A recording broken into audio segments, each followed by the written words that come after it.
Halo, selamat datang di channel yang membahas tentang barang koleksi. Saya Dani dan kali ini saya mau ngomongin soal token, tapi ya tentu aja bukan token-token artis, apalagi token-token kripto. Kalau soal itu mah tentu banyak channel lain yang lebih ahli yang bisa menjelaskan.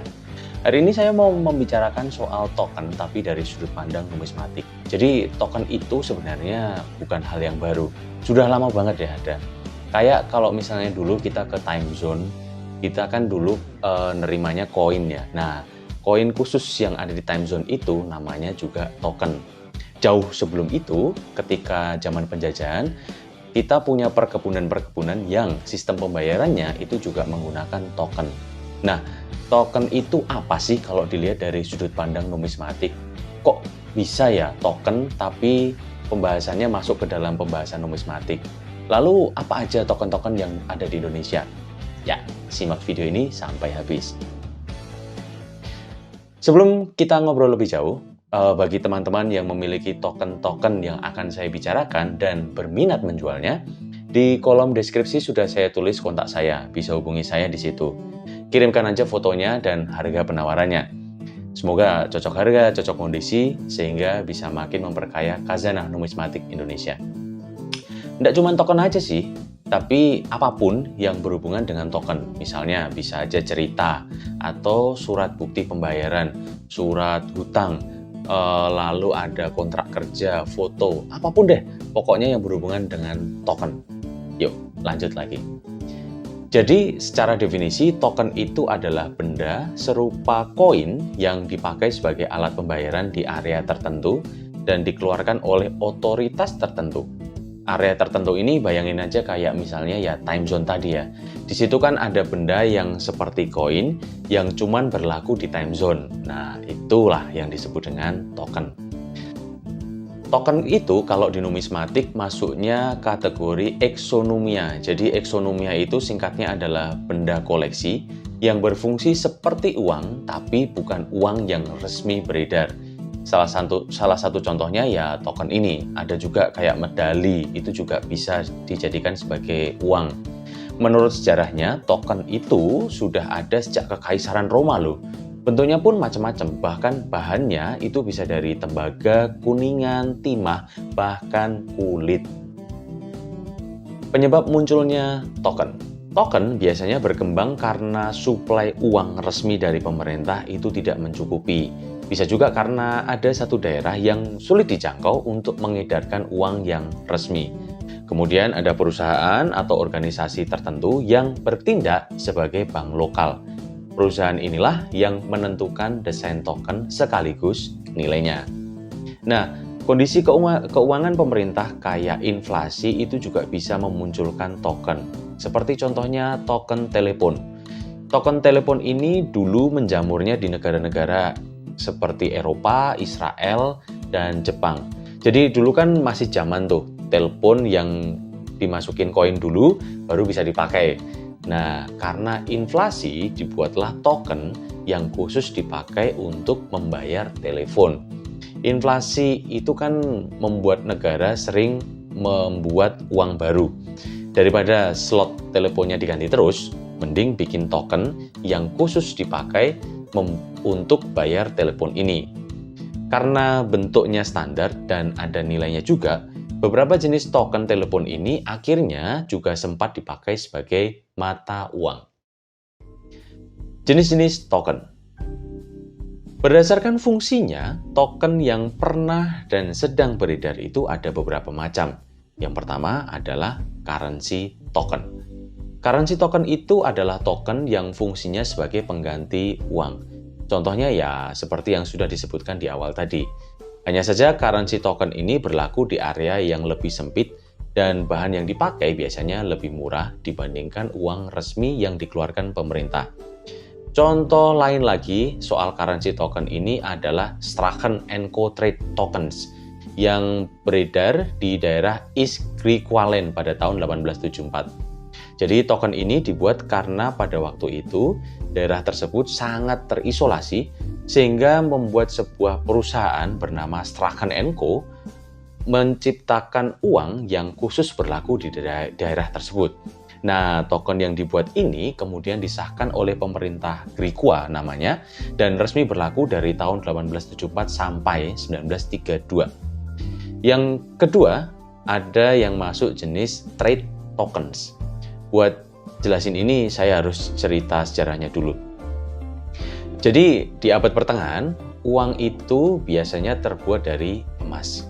Kalau bahan yang dipakai itu kualitasnya lebih rendah dari emas, misalnya kayak perak, lalu tembaga, atau emas campuran, itu nilainya akan diturunkan dibandingkan nilai uang lainnya.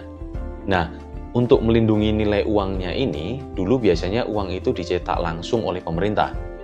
Untuk pecahan yang nilainya lebih rendah, lalu kemudian menggunakan perak. Standarnya itu perak 925. Masalahnya, kalau transaksinya cuma kecil-kecil gimana? Cara mengatasinya, pemerintah bikin uang yang ukurannya lebih kecil. Tapi ini pun belum selesai masalahnya. Ya, bayangin aja, misalnya ada uang pakai bahan emas. 1 gram emas anggap aja pakai harga sekarang ya, sekitar 900.000. 1 gram itu kan udah kecil banget ya. Terus kalau misalnya kita beli makan di warteg harga 10.000, koinnya bakal sekecil apa gitu. Nah, ini juga yang terjadi di waktu itu. Makanya pada saat itu banyak koin yang ukurannya sangat kecil, bahkan ada yang diameternya di bawah 5 mm.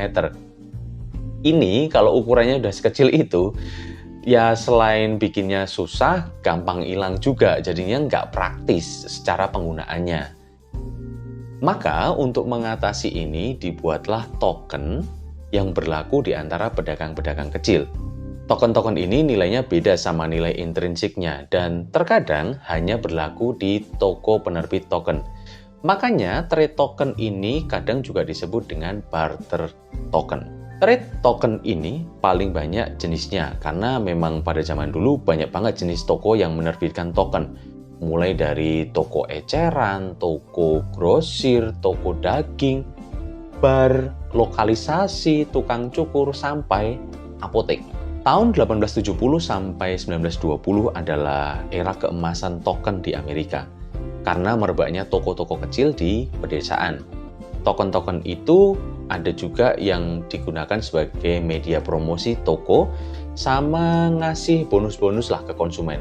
Ya sekarang mungkin semacam kupon begitu ya. Yang ketiga ada slot machine token. Koin-koin time zone itu masuknya jenis token ini. Jadi token jenis ini memang cuma berlaku di tempat-tempat yang bersangkutan. Selain arena bermain, biasanya token jenis ini juga dipakai di kasino. Kalau di kasino sebutannya chip ya. Lalu penggunaan slot machine token diperlukan karena memang koin yang resmi beredar dari pemerintah itu sering berbeda-beda bentuknya. Jadi ya seperti token telepon tadi, daripada mengganti mesinnya, mending bikin token khusus saja biar lebih hemat juga. Yang terakhir ada jenis staff token. Ini adalah token yang dikeluarkan perusahaan untuk diedarkan ke karyawan. Lagi-lagi, karena kurangnya pasokan uang dari pemerintah, menjadikan alasan kenapa token ini dibuat. Tapi ya lambat laun ide ini berubah. Token ini menjadi gaji karyawan. Lalu karyawan dipaksa untuk memakainya buat membeli barang-barang di toko perusahaan. Padahal harga barang-barang di situ udah di markup. Jadinya ini tuh kayak semacam kata halus dari perbudakan gitu ya. Nah, di Indonesia jenis token ini dulu sering dipakai di perkebunan. Jadi dulu kita punya banyak perkebunan, lalu perkebunan itu dimiliki oleh swasta. Sebutannya adalah token perkebunan atau plantation token. Ada buku khusus yang membahas tentang plantation token. Judulnya adalah Plantation Tokens of the Dutch East Indies karya A.J. Lanson. Token perkebunan muncul mulai tahun 1870 oleh perusahaan-perusahaan swasta. Alasan utamanya masih sama, karena suplai koin perak waktu itu masih sulit. Alasan lainnya karena para pekerja perkebunan waktu itu dibayar secara borongan di akhir kontrak, pakainya koin perak. Jadi untuk memenuhi kebutuhan harian pada saat itu, dibayarlah pakai token ini. Jadi token ini tuh semacam bukti DP gaji lah buat karyawan itu. Nah, token yang diterima karyawan ini bisa dipakai untuk membeli kebutuhan, tapi hanya di toko milik perkebunan. Lalu nanti di akhir kontrak, sisanya berapa baru dibayar pakai uang resmi dari pemerintah. Token perkebunan ini juga dipakai untuk menjamin karyawan tidak kabur sebelum kontraknya selesai. Token perkebunan di Indonesia umumnya berasal dari Sumatera dan Kalimantan, walaupun ada juga token perkebunan di bagian barat Jawa dan Kepulauan Bacan di Maluku. Bentuknya pun selain lingkaran, kayak koin-koin sekarang, ada juga yang bentuknya persegi, segitiga, segi lima, dan lonjong. Bahannya pun juga macam-macam, mulai dari kuningan, tembaga, perunggu, timah, aluminium juga ada. Nah, menurut buku tadi, total ada 392 jenis token perkebunan. Ini pun belum final ya, ada kemungkinannya bakal bertambah atau berkurang. Kok bisa gitu? Karena begini, token perkebunan itu dikeluarkan oleh perusahaan. Terkadang dokumennya itu ada yang hilang, ada yang rusak, atau nggak lengkap. Makanya untuk membuktikan, mengumpulkan, dan melakukan validasi token perkebunan itu juga butuh dana dan waktu yang nggak sedikit. Belum lagi bahan token perkebunan itu bukan dari bahan perak, sehingga mudah rusak. Permasalahan lain yang timbul adalah minimnya validasi untuk membedakan mana yang asli dan mana yang palsu. Ya, realistis saja. Token perkebunan itu kalau di pasaran dihargai mahal loh. Bahkan kalau di pasar internasional bisa jutaan satu kepingnya. Sedangkan nilai intrinsiknya jauh di bawah itu. Mungkin cuma puluhan ribu satu kepingnya. Makanya untuk memalsukan token ini modalnya sangat murah. Oke, itulah penjelasan soal token yang bukan dari token artis. Kalau token artis, saya tidak paham lah. Tapi yang pasti bentuk token itu juga berubah-ubah mengikuti perkembangan zaman. Kayak sekarang di arena bermain itu kan modelnya sudah bukan koin, tapi kayak kartu ATM ya kalau nggak salah ya. Lalu kalau di kasino, nggak tahu deh, apakah masih bentuk chip atau udah bentuk ATM? Coba deh komen di bawah. Oh ya, mengingatkan lagi ya, kalau ada dari Anda yang punya info terkait token yang sudah dibicarakan, hubungi saya di kontak yang tertulis di deskripsi. Bisa cerita, tokennya, atau surat-suratnya, foto, apapun deh. Kalau cocok ya transaksi, kalau nggak cocok ya saya izin simpan fotonya untuk dokumentasi. Sekian dulu video dari saya, sampai jumpa di video selanjutnya. Peace out.